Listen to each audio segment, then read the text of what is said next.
감사님 찬양 감사합니다.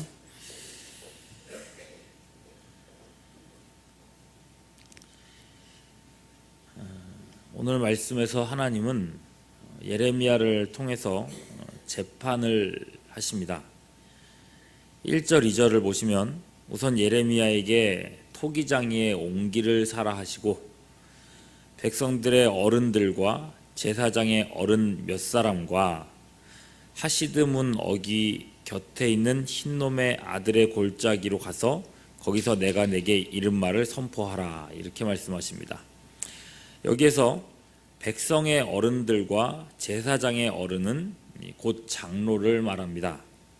그 장로들을 데리고 하시드문, 이것은 예루살렘 성의 동편 쪽에 있는 문이에요. 그 성문 앞으로 나아가라는 겁니다. 고대 사회에서 이 성문 앞은 종종 재판 장소로 이용되었습니다. 그리고 재판의 증인으로서 이 성읍에 장로들이 동석했죠. 이건 하나님께서 재판을 열려고 하시는 상황이구나 하는 것을 알 수 있는 거죠.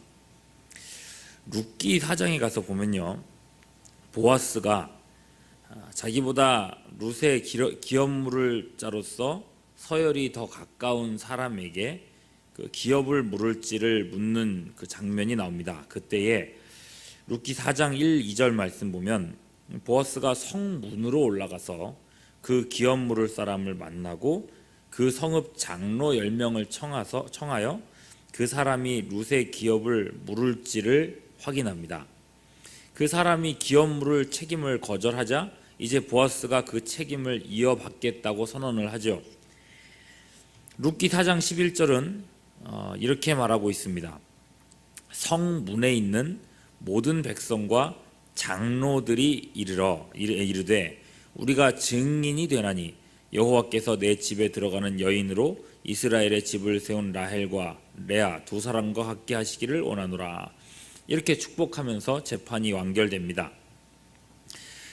자, 이런 식으로 성경에는 성문에서 장로를 불러 재판하는 내용들이 간간히 나오는 걸 볼 수 있습니다. 그러니 성경을 읽으실 때에 성문이 나오고 또 장로가 나오는 그런 내용을 보시게 되면 이 상황은 지금 재판을 하고 있는 상황이구나 라고 생각하고 보시면 훨씬 이해하는 데 도움이 되실 것 같습니다. 어쨌거나 오늘 1, 2절 말씀을 보시면 이 장면이 재판 장면이란 걸 알 수 있다는 거죠.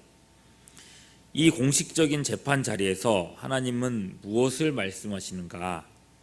3절, 내가 이곳에 재앙을 내릴 것이라 하십니다. 그것도 아주 끔찍한 재앙을 내려서 듣는 모든 사람의 귀가 떨게 될 거라고 말씀하십니다. 그렇다면 재판이니까요, 우선은 하나님께서 왜 이런 재판을 열게 되셨는지 이유가 나와야겠죠. 4절, 5절은 말하자면 고소문에 해당합니다. 내가 왜 이 재판을 하는가? 4가지 내용의 고소 내용이 나오죠. 첫 번째는요, 그들이 나를 버렸다라는 것입니다. 자신들의 구원자요 주인이신 하나님을 버렸다는 겁니다. 어제 말씀했던 바 하나님께 받은 하늘 같은 은혜를 원수로 갚았다는 겁니다. 어제 말했죠. 이런 사람이 국어사전에 뭐라고 나와 있다 그랬어요? 인버러지. 영어 아닙니다. 사람 인자에 벌레를 뜻하는 버러지를 붙인 국어사전에 나와 있는 우리나라 말입니다. 하나님을 버리다니 이런 버러지 같은 짓을 했다는 겁니다. 둘째, 이곳을 불결하게 하여 이곳에서 다른 신들에게 분향했다는 겁니다. 다른 신들에게 분향하는 것이 왜 이곳을 불결하게 하는 것일까? 여러분, 이 말에는요, 약간 성적인 어감이 묻어 있습니다. 하나님은 이스라엘을 자신의 신부라고 불러주셨습니다. 부부가 언약 관계를 맺는 것처럼 하나님과 그 백성이 언약으로 관계를 맺었다는 말이죠. 부부가 하나의 침실을 사용함으로써 그 자리를 정결케 지키는 것이 당연한 일 아니겠습니까? 그런데 그 침실에 다른 사람을 불러들여서 다른 사람과 성관계를 가진다. 그야말로 그 자리가 더럽혀지는 것 아니겠습니까? 마찬가지입니다. 하나님의 도성 예루살렘에서 이스라엘은 온갖 우상을 세우고서는 그것을 섬겼습니다. 그렇게 그들은 이 도성을 더럽혔습니다. 배우자가 다른 사람과 이 부부의 침실에서 자는 것이 얼마나 끔찍한 일이겠습니까? 용납할 수 없는 일이죠. 이스라엘이 그랬다는 겁니다. 그럼 고소할 만한 내용이 되지 않겠습니까? 셋째로, 무죄한 자의 피로 이곳에 채웠으며, 그들이 음란하게 우상을 섬길 때에 하나님은 여러 선지자들을 보내어서 돌이키라고 부르셨습니다. 그러나 하나님의 대언자인 선지자들이 올 때마다 그들은 그 선지자를 조롱하고 핍박했습니다. 심지어 쳐서 죽이기까지 했습니다. 왕의 대리자, 이런 왕의 대리자도요, 왕과 같은 권위를 가진 사람 아니겠습니까? 다윗의 경우에 다윗이 암몬과 화친하려고 자신의 사절을 암몬 땅에 보냈을 때에 암몬 왕은 다윗의 호의를 무시하고는 다윗의 그 신하들을 잡아서 그 수염을 깎고 옷을 벌기 중간까지 잘라서 수치스럽게 돌려보냅니다.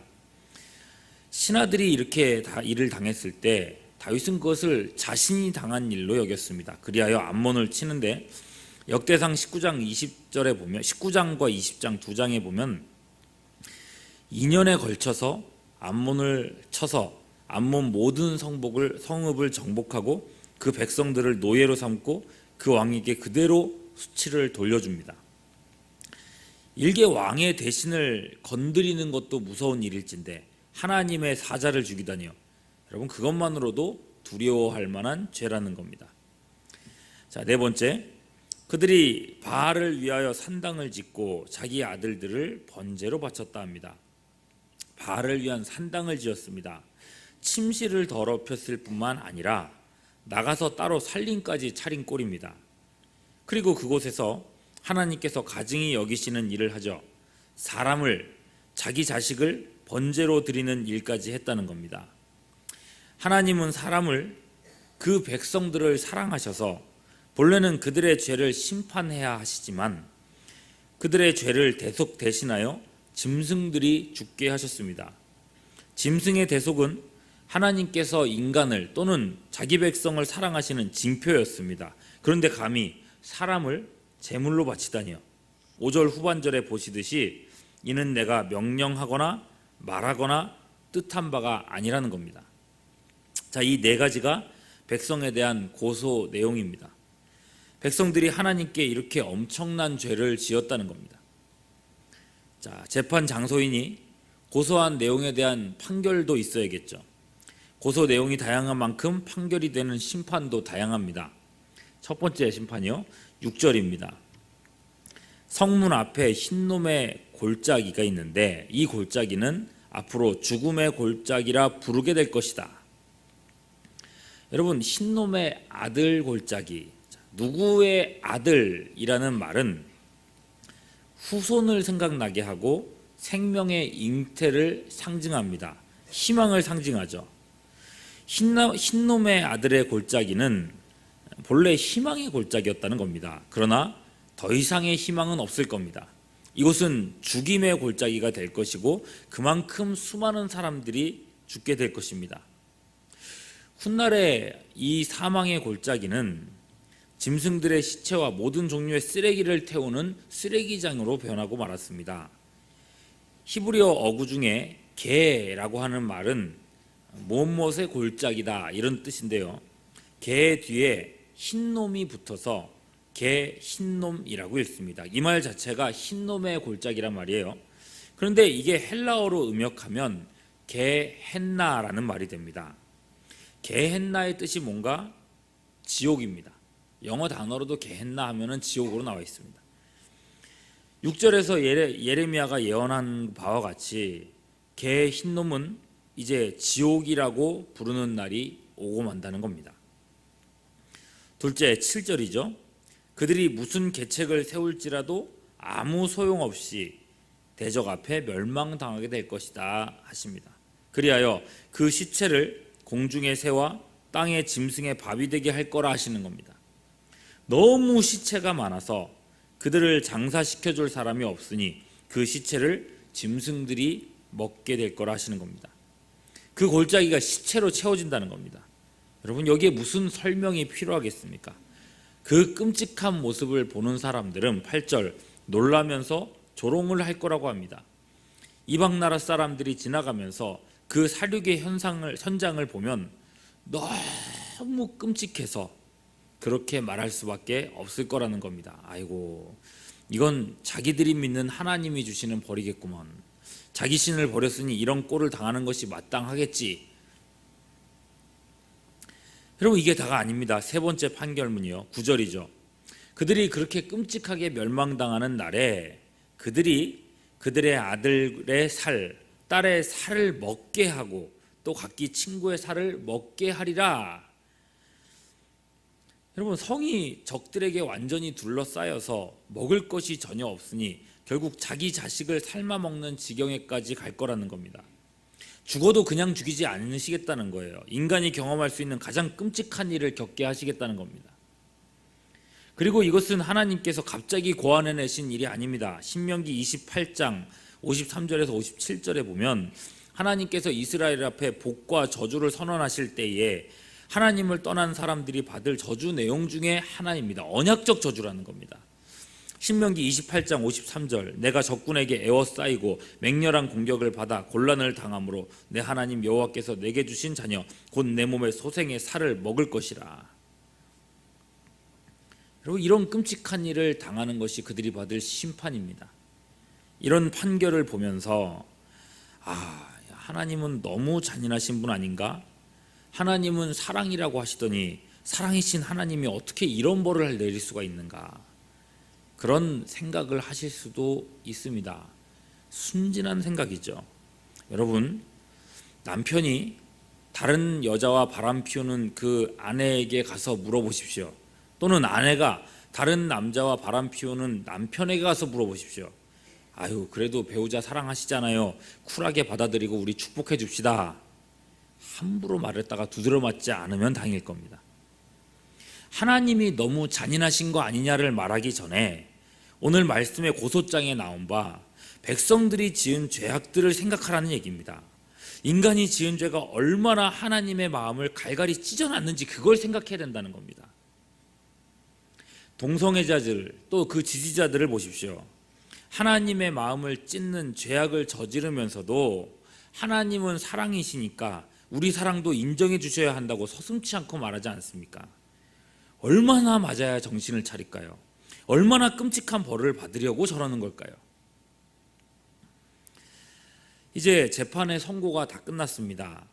예레미야는 1절에서 샀던 이 토기장의 옹기를 장로들이 보는 앞에서 깨트립니다. 11절 중반이죠. 사람이 토기장의 그릇을 한번 깨트리면 다시 완전하게 할 수 없나니 내가 성읍을 무너뜨리리니 도벳에 매장할 자리가 없을 만큼 매장하리라. 그릇을 깨트린 것은 그 선언에 대한 인장, 즉 도장을 찍은 것과 마찬가지입니다. 고발장과 그리고 선고는 깨진 옹기와 같이 이제는 돌이킬 수 없는 것입니다. 그들에게는 히브리서 10장 27절에서 말씀하시는 것처럼 오직 무서운 마음으로 심판을 기다리는 것과 대적하는 자를 태울 맹렬한 불만 있을 것입니다. 이것이 죄악 세상을 살아가는 이 세상 사람들이 당할 일들입니다. 게헨나, 지옥을 향해 날마다 걸어가는 수많은 사람들에게 우리는 오늘도 선지자의 마음으로 경고해야 합니다. 사는 길을 알려줘야 합니다. 복음을 증거해야 하고 죄악을 밝히 드러내어 그 죄에서 벗어나게 해야만 합니다. 다가오는 오이코스 전체 출석주의를 이 사명을 감당하는 기회로 삼는 우리 모두가 될 수 있기를 주님의 이름으로 축원합니다. 기도하시겠습니다.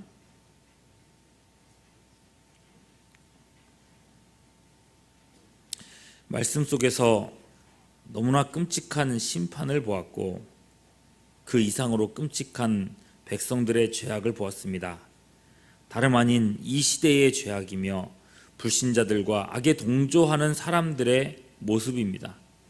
혹여나 이것이 우리의 모습이 되지는 않을까 두렵사오니 먼저는 우리 자신을 돌아보아 이 죄악에서 벗어나게 하시옵고 세상을 향하여 생명의 복음을 증거하고 세상의 죄악을 정결케 하는 우리가 되게 하여 주시옵소서. 이 새벽에도 찬양으로 영광 돌린 권사님들을 약한 시대에 하나님의 나팔수로 사용해 주시기를 간구하옵고 우리 구주 예수 그리스도의 이름으로 기도하옵나이다. 아멘. 지금은 우리 구주 예수 그리스도의 크신 은혜와 거룩하신 하나님 아버지의 극진하신 사랑하심과 성령님의 교통하심이 함께 예배드린 모든 주의 권속들 위에 이제로부터 영원토록 함께 하시옵기를 간절히 축원하옵나이다. 아멘. 시간 합심해서 기도하실 때에